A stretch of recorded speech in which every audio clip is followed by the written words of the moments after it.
Olá, tudo bem? Bem-vindo ao canal Viver de Renda. Se inscreva no canal, deixe o seu like e compartilhe com os amigos. Nos acompanhe no Instagram Viver de Renda Canal e no nosso novo canal aqui no YouTube, o Café com Ações. Eu sou Cláudio Soleiro, formado em administração, consultor empresarial. Criei o Viver de Renda não para fazer análise nem recomendação, mas para compartilhar com vocês a minha experiência. 30 anos como consultor de grandes empresas do Brasil e do exterior e 15 anos investindo na Bolsa. Esses ensinamentos que eu estou disponibilizando aqui são fruto da minha experiência de vida profissional e enquanto investidor. Se o conteúdo for útil, deixa o like, compartilhe com os amigos, vamos fazer uma corrente do bem e fazer o canal crescer cada vez mais. Assim a gente ajuda levando conteúdo de qualidade e informações para mais e mais pessoas. O brasileiro tem um péssimo, vamos dizer assim, histórico de educação financeira e de entendimento sobre investimentos. É preciso mudar essa realidade. Conto com sua ajuda para isso. Bom, estamos fazendo o nosso estudo de caso da Oi aos sábados e domingos. A gente dá uma ênfase maior ainda nessas observações e estudos.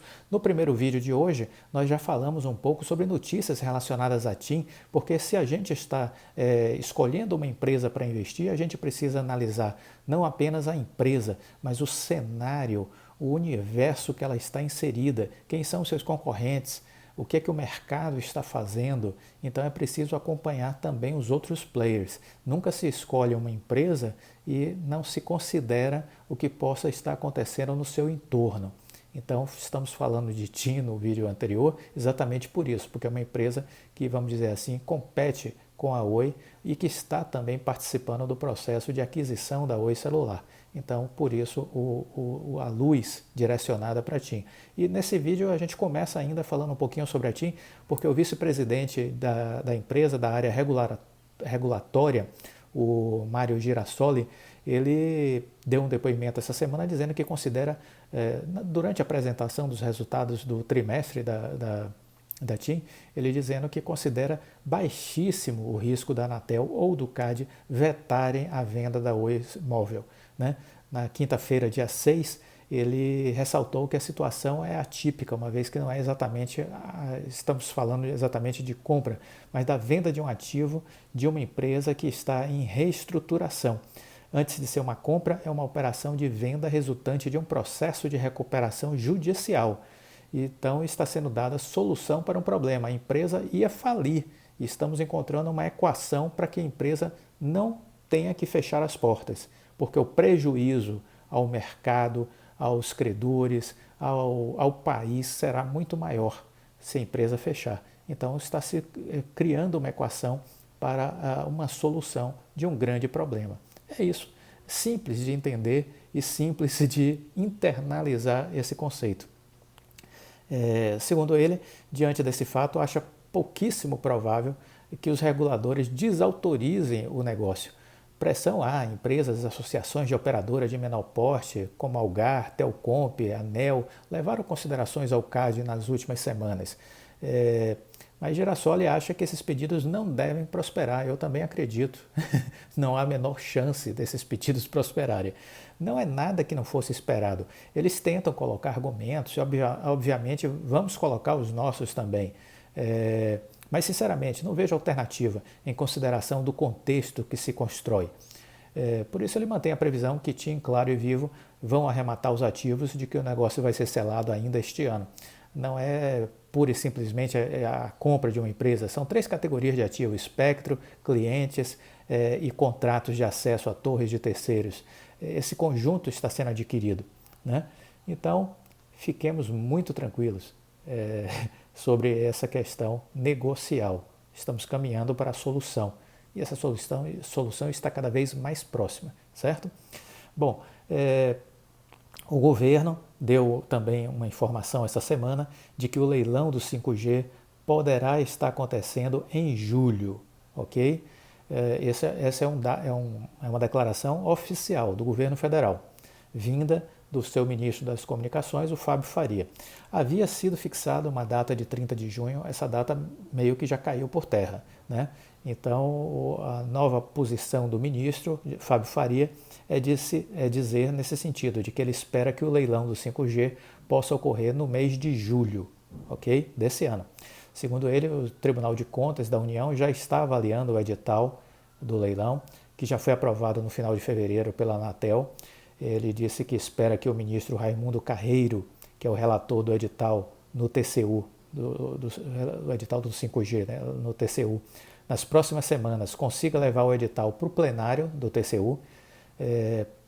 Essa declaração foi dada pelo Fábio Faria numa live que ele estava fazendo com a Conexis, que reúne as maiores operadoras do país.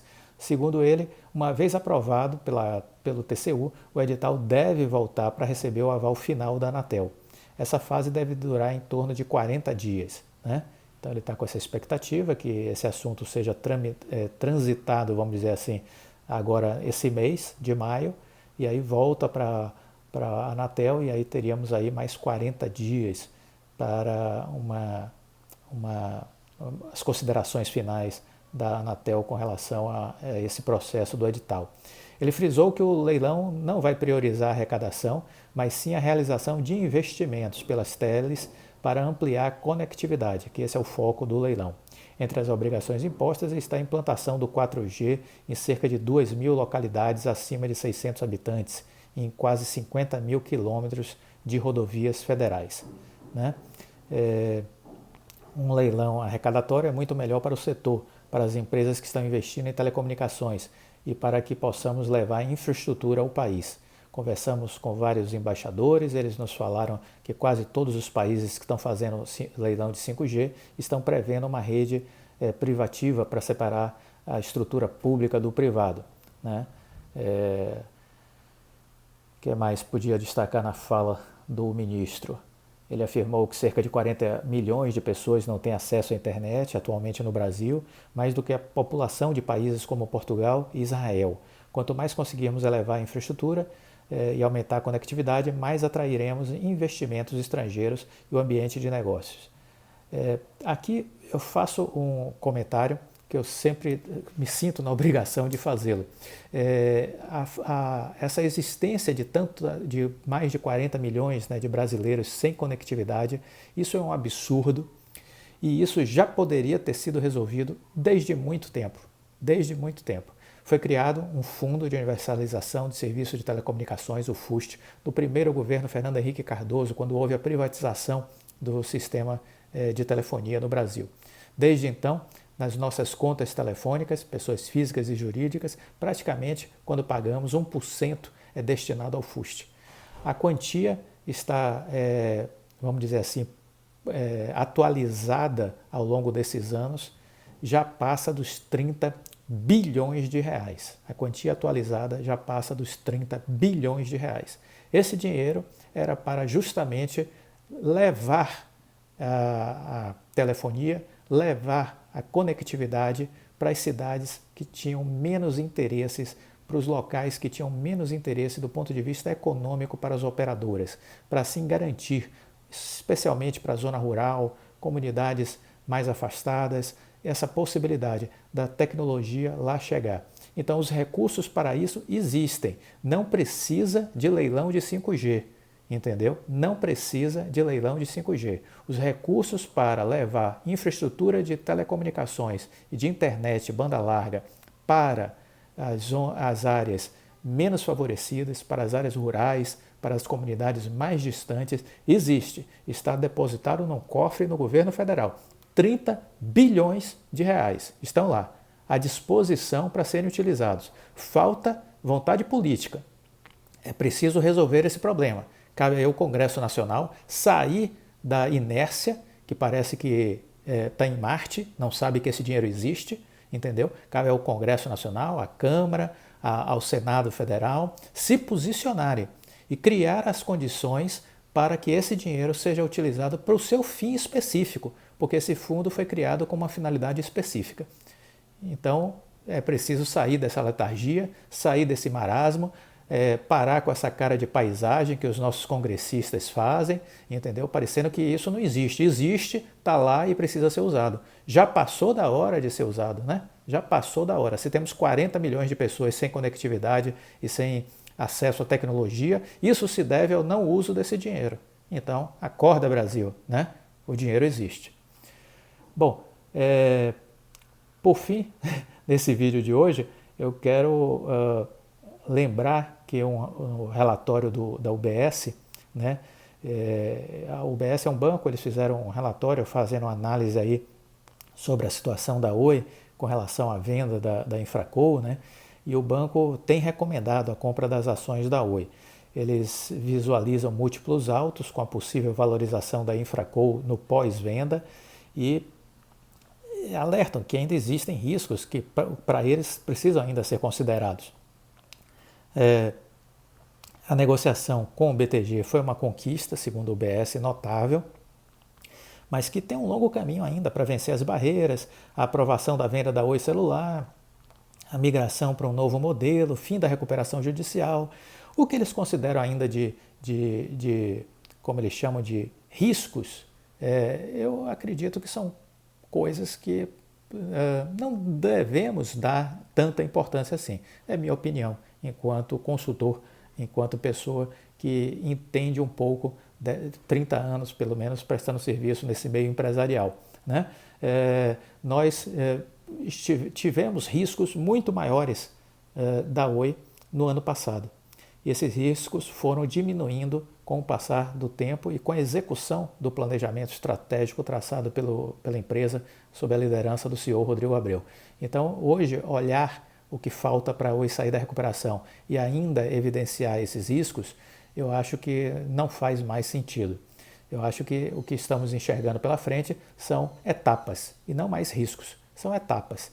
A Oi está próxima de conseguir sair da recuperação judicial. É uma questão de tempo, é uma questão de timing, só isso, mais nada. Não cabe mais a esse momento para mim, enquanto,